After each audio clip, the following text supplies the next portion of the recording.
जब पहली बार इच्छा शक्ति दिखाई तो इन्होंने शायद रॉन्ग नंबर डायल कर दिया, जो उमेश पाल की हत्या कर दी इन्होंने 22 फरवरी को। उसके बाद से जैसे लगता है कि कहर बन के टूट पड़ा। इनके एक केस में सजा भी हो गई, सरकार ने भी निर्णय ले लिया और सदन के पटल पर एक बहुत गंभीर वक्तव्य दिया गया, मिट्टी में मिला देंगे। तो मिट्टी में मिलाने का तो मतलब ही यही था कि अब ये जो है इनके सारे भागने के रास्ते अब बंद हो गए हैं और ये उम्मीद की जाती है कि एसटीएफ, एटीएस, पुलिस और जेल कर्मी एक टीम की तरीके से जितनी कानून इजाज़त देता है उतनी सख्ती और कार्रवाई करें।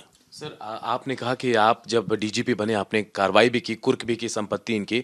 सर, सवाल ये कि अतीक बाकी लोगों का आपको मैनेज नहीं कर पाया, लेकिन बाकी लोगों को कैसे टैकल करता था? चाहे सरकारी अधिकारी हो, पुलिस वाले, उनको कैसे हैंडल करता था? आपकी बात का एक ही जवाब है, जब सीई नोएडा जो डीजी से भी नौकरी में ज़्यादा वरिष्ठ हैं, तनख्वाह भी उनकी ज़्यादा है, उनके घर में घुस करके तोड़फोड़ कर ले और उनका कुछ ना हो, आप स्वयं समझ सकते हैं कि राजनीतिक संरक्षण का क्या स्तर था। राजनीति, अगर मैं ये कह दूं, किसी राजनीतिक छोटे मोटे मंत्री की तो हिम्मत ही नहीं होगी अतीक से बात करने की। इसलिए वो समझता था कि वो सत्ता का बिल्कुल ही सूत्रधार है और सत्ता वहीं से शुरू होती है, वहीं समाप्त होती है।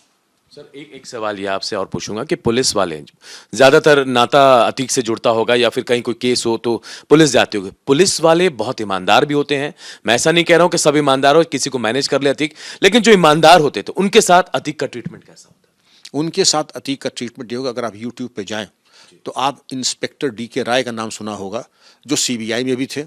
धमकी देना, धमका लेना और इस तरीके की प्रताड़ित करने की कार्रवाई करना, राजनीतिक रसूख है तो पोस्टिंग उल्टी सीधी करवा देना और मनमाफिक लोगों की पोस्टिंग करवा देना।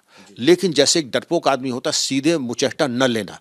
लेकिन अगर मुचहटा लेना होगा तो अतीक पीछे हटने वालों में से नहीं था।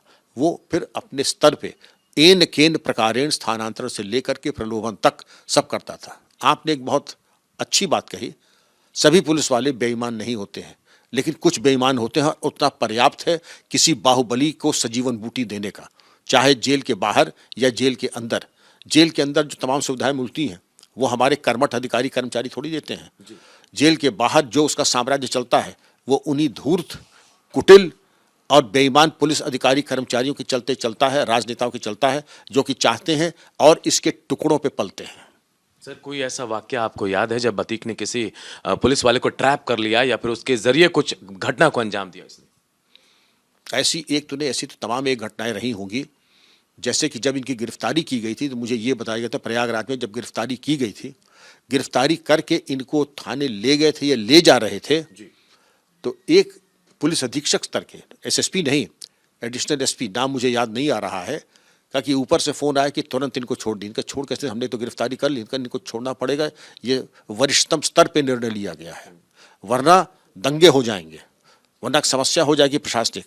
और कुछ पथराव वगैरह शुरू भी हो गए जहाँ के वो रहने वाले थे। और उसके बाद इनको अंततोगत्वा गिरफ्तार करने के बाद राजनीतिक दबाव के चलते अतीक को छोड़ना पड़ा।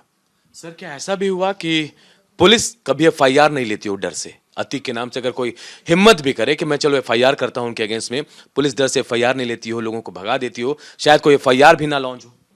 जितनी FIR 125 हुई हैं उसकी कम से कम 50 गुना ज़्यादा ऐसी होंगी जो FIR होनी चाहिए थी, जो नहीं हुई।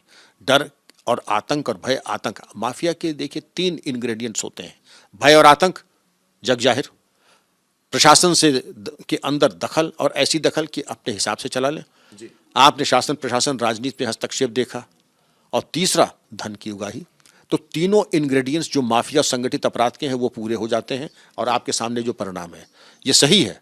इसके जो मैंने आपको प्रयागराज की हत्या की बात बताई थी, अशोक साहू की, परिवार वाले FIR नहीं कर रहे थे। बड़ी मुश्किल से राय साहब ने और उन्होंने कहा कि आप कीजिए, हम आपकी रक्षा करेंगे, तब जाके अतीक अशरफ का नाम डाल करके FIR हुई। वरना माफिया के खिलाफ FIR हो जाए ये कोई आसान, ये तो टेढ़ी कीर है, ये तो टेढ़ी कीर है बिल्कुल।